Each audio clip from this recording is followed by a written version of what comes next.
శ్రీమాత్రే నమః.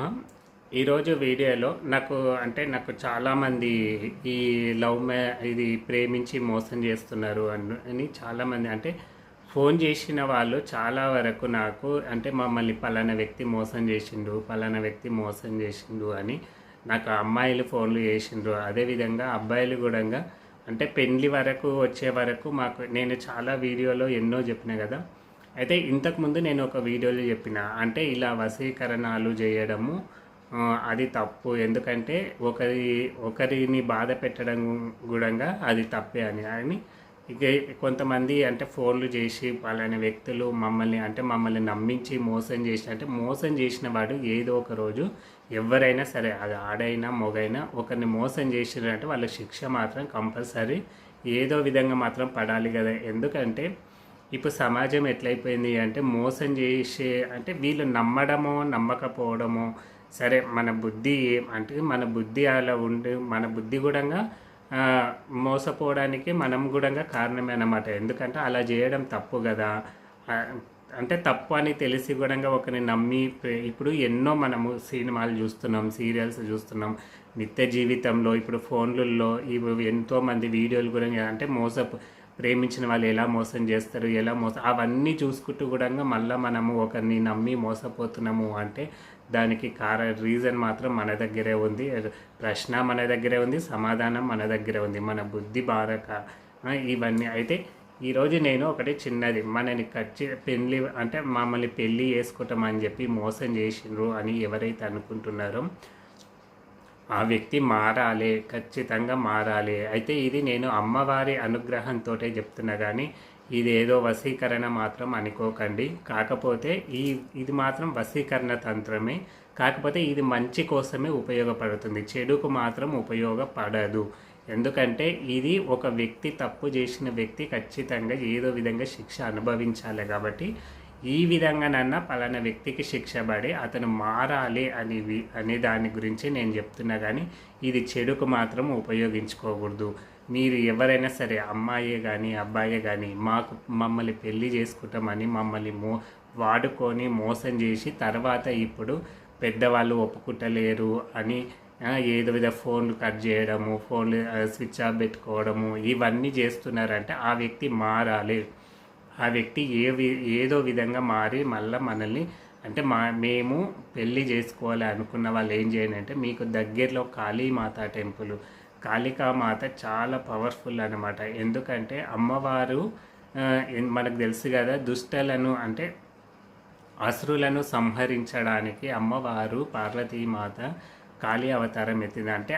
ఎవరైనా సరే జీవితంలో ఒక వ్యక్తి మోసం చేస్తున్నాడు, ఒక వ్యక్తి మమ్మల్ని శత్రువుగా చేస్తున్నాడు కాళీమాతను నమ్ముకుంటే ఆ వ్యక్తికి సర్వనాశనం చేస్తుంది అనమాట. అయితే తప్పు మన సైడ్ ఉండకూడదు, మన సైడు నీతి నిజాయితీ ఉండాలి. మనం కూడా తప్పు చేస్తున్నామంటే అమ్మవారు ఎప్పుడు మనని రక్షించదనమాట. ఎప్పుడే కానీ మన సైడు తప్పు లేకుండా చూసుకుంటే అమ్మవారు శీఘ్రమే మనము మొక్కిన 1-2 గంటలు కాదు, ఒక్క రోజులోనే అమ్మవారు వాళ్ళకు శిక్ష పడేలా చేస్తుందన్నమాట. అందుకే మీరు కాళీమాత టెంపుల్స్ ఎక్కడైనా ఉంటే మీరు కాళీమాత టెంపుల్ దగ్గరికి వెళ్ళి, ఇది సమయం అనేది ఏమీ లేదు. ఎందుకంటే మనకు వచ్చిన ఆపద సమయము సందర్భం కాదు కదా. మనము ఒక మోసపోయి జీవితము అంధకారంలో ఉన్నాం కాబట్టి మనకి ఏ టైం అయినా అమ్మవారిని పూజించడానికి ఏ టైం అయినా ఏం లేదు. మీరు 2 ప్రమిదలు, నల్ల ప్రమిదలు తీసుకోండి. నల్ల ప్రమిదలు తీసుకొని 2 మీకు ఏ వ్యక్తి అయితే మోసం చేసిండో ఆ వ్యక్తి చిన్న ఫోటో తీసుకుని మనము ఏదైనా అప్లికేషన్స్కి అప్లై చేస్తాం కదా, చేసినప్పుడు మనము ఫోటోలు అతికిస్తాం కదా, అలాంటిది అంతకన్నా చిన్న ఫోటో తీసుకొని 2 నల్ల ప్రమిదలు తీసుకొని మీరు వేప నూనె తీసుకొని మీరు అమ్మవారి టెంపుల్కు, అదే మనకు నల్ల ఒత్తులు దొరుకుతాయి, నల్ల ఒత్తులు అన్నీ నల్లవే తీసుకొని అమ్మవారి టెంపుల్ దగ్గరికి వెళ్ళండి. అమ్మవారి టెంపుల్లో మీరు కూర్చొని ఏదో ఒక సైడ్ అమ్మవారి దగ్గర దీపాలు పెడుతుంటారు కదా, కాళీమాత టెంపుల్లో దీపాలు పెడుతుంటారు కదా. అయితే అక్కడ మీరు కూర్చొని ఒక కింది ప్రమిద పెడతారు కదా, ప్రమిదలో అతని ఫోటో పెట్టి ఇంకొక ప్రమిద అతని ఫోటో మీద పెట్టి మీరు ఈ వేప నూనె నల్ల ఒత్తులు పోసి మీరు అమ్మవారికి ముందు దీపం వెలిగించక ముందే సంకల్పం చెప్పుకోవాలి. అమ్మ పలానా వ్యక్తి నన్ను మోసం చేసిండు, సరే నా తప్పు ఉండొచ్చు, అతని తప్పు ఉండొచ్చు, ఎందుకంటే ఇక్కడ ఇద్దరు కలిస్తేనే తప్పు అయింది కాబట్టి ఫస్ట్ మన తప్పు. అమ్మ నన్ను పెళ్ళి చేసుకుంటాడని నమ్మించి నన్ను మోసం చేసిండు కాబట్టి ఆ వ్యక్తి ఇప్పుడు మమ్మల్ని పట్టించుకోవడం లేదు, మమ్మల్ని ఇబ్బంది పెడుతుండ్రు. ఇది భార్యాభర్తలు కూడా చేయొచ్చు. భార్యాభర్తలు కూడా కొన్ని ఇప్పుడు విడిపోతుంటారు కదా, లేదు వాళ్ళ మనసు మారి మళ్ళీ కలిసి ఉండాలి అనుకున్న వాళ్ళు కూడా చేయొచ్చు అన్నమాట. అయితే పలానా వ్యక్తి మారి నా దగ్గరికి రావాలి, నా తప్పు తెలుసుకున్నానమ్మా, అతను కూడా తప్పు తెలుసుకొని మేమిద్దరం కలిసి ఉండేలా చూడు అని కాళీమాతకు సంకల్పం చెప్పుకొని అక్కడ ఉన్న దీపం వెలిగిస్తూ రండి. ఇట్లా మీరు ఒక 5 రోజులు చేయండి, లేదా ఒక వారం రోజులు, లేదా 11 రోజులనే చేయండి. అయితే పోయినప్పుడల్లా ఈ ప్రమిదలు ఇవన్నీ కొత్తవి కాదు. లేదు అనుకుంటారా మీరు నెలకు ఒక్క రోజన్నా, లేదా అనుకుంటారా అమావాస్య రోజన్నా చేయండి.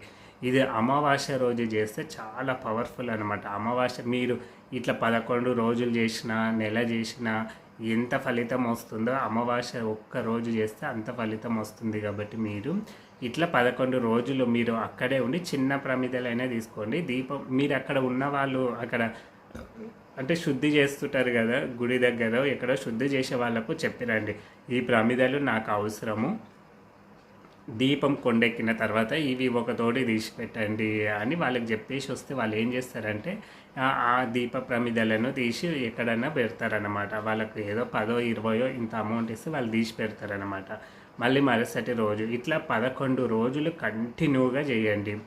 11 రోజులు మీరు ఆ ప్రమిదలు, ఆ దీపం అలాగే వేప నూనె నల్ల ఒత్తులతోటి దీపం వెలిగించాలి. అమ్మవారికి ముందు మీరు సంకల్పం చెప్పుకొని అమ్మవారికి దీపం వెలిగించండి. ఇట్లా 11 రోజులు అయిపోయిన తర్వాత మీరు ఈ 11 రోజుల్లోనే అతని నుంచి మీకు అంటే రెస్పాన్స్ లేకుంటే రెస్పాన్స్ రావడము, ఏదో ఒకటి అతని నుంచి నిజంగా మన సంకల్పము గట్టిదైతే అతను ఖచ్చితంగా ఈ 11 రోజుల్లోనే మనతోటి మాట్లాడడము ఏదో ఒకటి ఖచ్చితంగా జరుగుతుంది అనమాట. అంటే అంతకన్నా ముందు చెప్పిన కదా, మన తప్పు మనము తెలుసుకోవాలి. మన తప్పు తెలుసుకోకపోతే అమ్మవారు ఏమి చేయదు. మన తప్పు కూడా అమ్మ నా తప్పు అయ్యింది, నేను నమ్మిన మోసపోయినా నన్ను క్షమించు అని మన తప్పుని చెప్పుకున్న తర్వాతనే అతని గురించి మనము అడగాలన్నమాట. అంటే మనం ఎవరి మీదైతే చేస్తున్నామో వాళ్ళ గురించి కూడా అమ్మవారికి సంకల్పం చెప్పుకోవాలన్నమాట. ఈ చిన్న వశీకరణ దీపం పెట్టండి, ఖచ్చితంగా మనకు మంచి జరుగుతుందన్నమాట. అందరికీ ఆ పార్వతీ పరమేశ్వర్ల అనుగ్రహంతో అందరూ సంతోషంగా ఉండాలని కోరుకుంటున్నాను. జై శ్రీరామ్.